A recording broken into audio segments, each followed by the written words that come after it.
Hello, hello, hello. Hello Philippines, hello world. Panibagong buhay, panibagong pag-asa. Ito po si Kalabs TV Vlog. Nasa inyo'y bumabati. Chawot! Another day, another vlog na naman tayo. Kaloko naman tong vlog na to. Magpapahinga sana ako kasi masama ang pakiramdam ko. Umandar na naman ang utak ko. Aray ko. Chawot.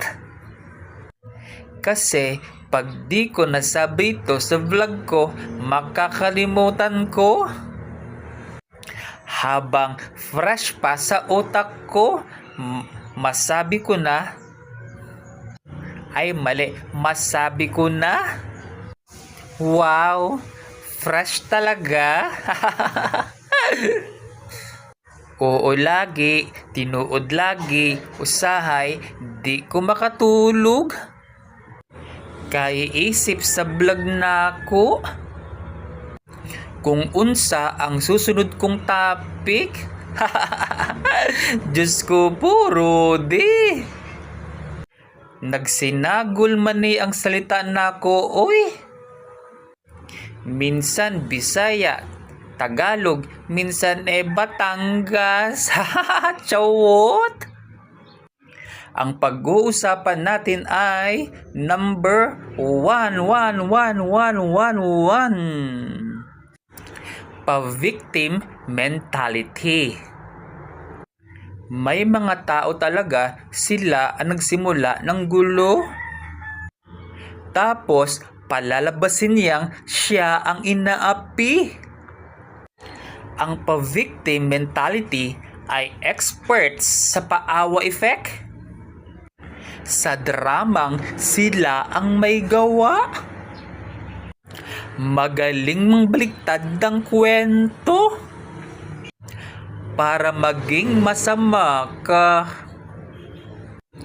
Number 2. Marunong makisama at makibagay. Babait akong tao kasi kahit alam kong peki ka, pakisamahan pa rin kita. Hindi rin ako plastic. Marunong lang akong makibagay sa mga taong alam kong magkunwari. Kasi mas pinili kong magkaroon ng respeto kaysa gumawa ng gulo. Number 3.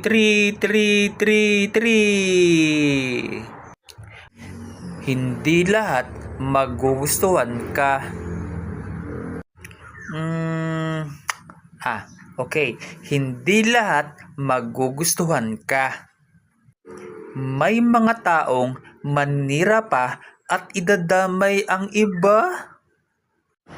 Kaya, hindi trabahong i-please silang lahat. Basta, alam mo sa sarili mo, wala kang ginagawa sa kanila. Focus ka lang sa sarili mong sikap at sa taong tunay na sumusuporta at nagmamahal sa iyo. Number 4. Hayaan mo na lang sila. Kung dinadamdam ng ibang tao ngayon, porke wala ka ngayon, ayos lang yan.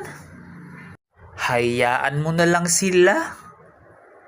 Tandaan mo, bilog ang mundo. Baka magulat sila. Ikaw na ang nasa itaas at sila man ang nasa ibaba. O siya, tapos na naman tayo sa kwentuhan natin. Hanggang sa muli, bukas ulit. Paalam, God bless po. Bye-bye.